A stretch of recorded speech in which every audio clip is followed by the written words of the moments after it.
Hello' বন্ধু বান্ধৱীসকল, কি খবৰ আপোনালোকৰ? আশা কৰোঁ আপোনালোক সকলো ভালে আছে। আজি মই চাদৰৰ দহি বটা, ৰিহাত দহি বটা, আঁচলত থকা সূতাৰ পৰাই কেনেকৈ দহি গাঁঠিব পাৰি তাকে দেখাবলৈ চেষ্টা কৰিছোঁ। ইয়াৰ আঁচলত যিটো সূতা থাকে সেই সূতাটোৰ পৰাই মই দহি বটিম। যদি ভাল লাগে এটা মেছেজ, কমেণ্ট, শ্বেয়াৰ কৰিবচোন। তাৰোপৰি এই দহিবোৰ বটা দুভাগ কৰি ল'ব লাগিব। তাৰপিছতে সোঁ চাইডে এবাৰ পকাই দি আকৌ বাওঁ চাইডে ওলোটা কৰি দিব লাগিব। তাৰোপৰি আৰু এটা কথা, ইয়াতে দুটা গাঁঠি দিব লাগে, তেতিয়া সেই বানীৰ যিটো সূতাটো সেইটো ওলাই নাহে। মই এনেকৈ সকলোখিনি বান্ধি দিছোঁ, মই আপোনালোকক দেখাই আছোঁ।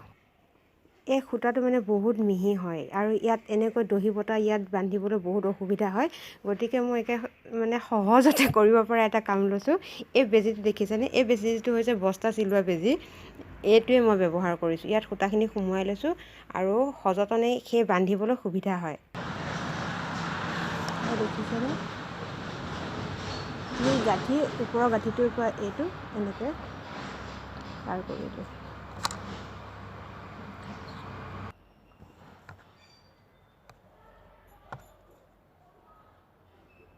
এনেকৈ বান্ধিব লগা হ'লে সুবিধা হয় আৰু এই সূতাটো একেবাৰে মিহি আৰু ফৰফৰীয়া হয়। সেইকাৰণে দুটা গাঁঠি দিব লাগিব আৰু সেই সূতাৰ এই মাজৰ দি এনেদৰে পাৰ কৰি দিলোঁ। পাৰ কৰি দি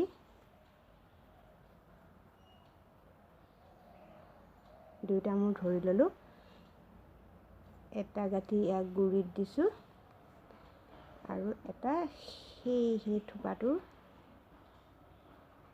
ভিতৰৰ ফালে সূতাটো পাৰ কৰি এনেদৰে দুটা গাঁঠি দিছোঁ। দুটা দিব পাৰে, তিনিটা দিব পাৰে, তেতিয়া একো নহয়, সেইটো নিজৰ লগত কথা।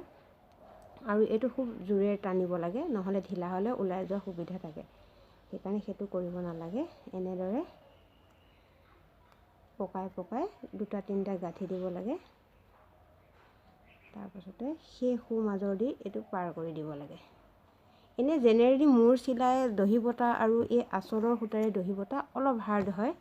সেইকাৰণে দেখাব বিচাৰিছোঁ এইটো দহিটো। দেখিছেনে? আৰু এটা দেখাই দিছোঁ। সেই সোঁ মাজৰ দি এইটো বেজীটো পাৰ কৰি দিছোঁ।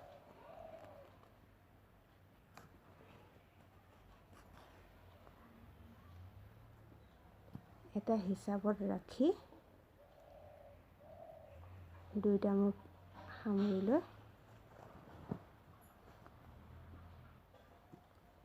সমান হৈছেনে নাই চাব আৰু কাটি দিব।